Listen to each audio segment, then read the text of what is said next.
Some are wondering what might be going on today on May 28, 2024, Tuesday.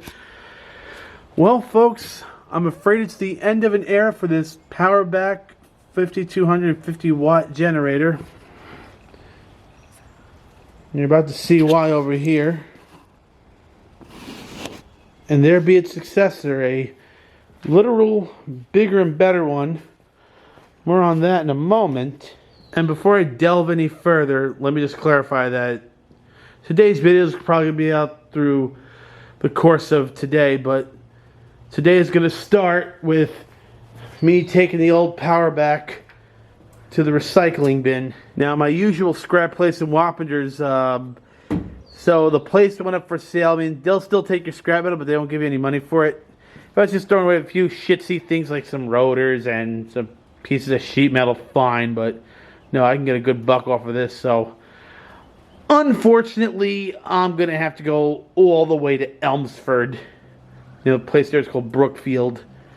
And I mentioned the name and stuff, so one could look it up if they want to, because I'm not sure if I'm gonna be able to whip the camera out and film this thing getting unloaded at the scrap place. So that's why I mentioned that now, but that is where this thing is going. And what you're looking at is the reason this happened. This motor has been having problems for a few years, actually. I mean, it was a damn good generator. And if it was only the engine that was leaking oil on it, I would have tried to rebuild the engine, because that'd be a nifty little backup generator. It's a lot more portable well than this thing over here. But what happened is the seals blew out and it dumped oil on the actual generator part itself here. So not only would this engine need to be rebuilt, this would have to be taken apart and rewound. And unfortunately, that's just not cost effective. So that's just pretty much what happened here, is the piston ring wore out so much. He was getting so much blow-by, caused so much crankcase pressure, that even just slapping on a new rear main seal is not going to fix this problem. This engine needs to be overhauled again. All the oil is spilled on this. I mean, it still gave us power, but everything was very flickery. Well, from both the weak motor and we weren't getting the cleanest AC out of that because of the oil that had spilled on this. But anyway, 24 years, I got to give it props, because, you know, what the hell even lasts 24 years now in today's disposable society. So, yeah, definitely the end of an era. I am a bit bummed out, I'm not going to lie. And then, so it's less of a, well, cluster. Keep it family friendly here. This is what I'm saying. This video will be at the course of the day. We're going to put this here, over there, like so. I'm going to move these few logs we have there. Going to move this one stud over. And that's where that'll be its home for now. But ultimately, we're going to have a separate standalone house for this thing and a transfer panel, because this thing has the ability to be turned on remotely. Like I said, I'll get more into the new generator later on in this video, but that's pretty much what I'm doing today. So just wanted to take my final photos of this thing, start a bit of a video documentation, if you will. Alright, and off to Elmsford we go. Alright, so it's a little later in the day. Generator's unloaded, generator's no more. And I just got busy. My father got caught up in some other things, and so I said, yeah, you know what, let me move this along. Let's get this done before he gets home. So this was once over there, now moved over here. Shorten this up. In doing that, I was able to get a couple extra cross members. Shortened all the wood, actually. And now I joined them all together as one piece, so these woods aren't slipping and sliding on each other. Didn't exactly have it perfectly square, but oh well. I cleaned this very thoroughly. Threw some bleach here, so hope it'll stop smelling like a bag of rotten scrotums. So anyway, the moment we've all been waiting for, what everyone's been waiting for me to talk about. Okay, so here it is. It's our new Westinghouse generator. It's the 12 kilowatt. This is a little bit bigger than the one that's been everywhere on the tube. We normally see the 9.5 kilowatt, but I think I might be the first to show the 12 kilowatt, and also it's dual fuel. The rating is a little bit lower when you run the propane, but it's cool to know you have the propane option. Now, when I was basing off of the 9.5 kilowatt, one that's going to separate it from the 12 kilowatt.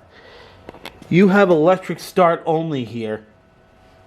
You don't have a pull cord. When I was looking at the 9.5 kilowatt, which is also electric start, I'm like, oh, that's smart. You know, they're going to have a pull cord in case your electric starter should fail. But because this here, 12 kilowatt, really 15 peak, but you get the idea. You have two cylinders here. Here's one spark plug right over here, and then there's the other spark plug right over there. So this is a 2-cylinder engine, which in turn also means you're going to have a bigger gas tank. This one has a 10.5 gallon. So just a quick view on the outside of it. I'm going to kick it over in just a moment. But that's one of the few things I wanted to show. So pretty much the same architecture as the 9.5 kilowatt. The only difference is your electric start only. There is no pull cord. You have the optional fob start. And like I also pointed out, this spot I made here for it is actually just temporary until we build its own dedicated outhouse that's going to also have its own panel. So no more screwing around downstairs to switch everything over. It's all going to be in a panel, but that's probably going to be its own video for much later, whenever the heck that happens. So let me go on the next step of it and let's kick this sucker over, shall we? Alright, it's outside now. What we want to do, turn the battery on. Hopefully the camera picks it up well. We want to turn off the low idle. You want to make sure this switch is on. That's what distributes power to everything. Make sure this circuit breaker is up. And then obviously we want to be in gasoline mode. Your gasoline fuel from the tank is turned on here, this valve. And you push and hold to start.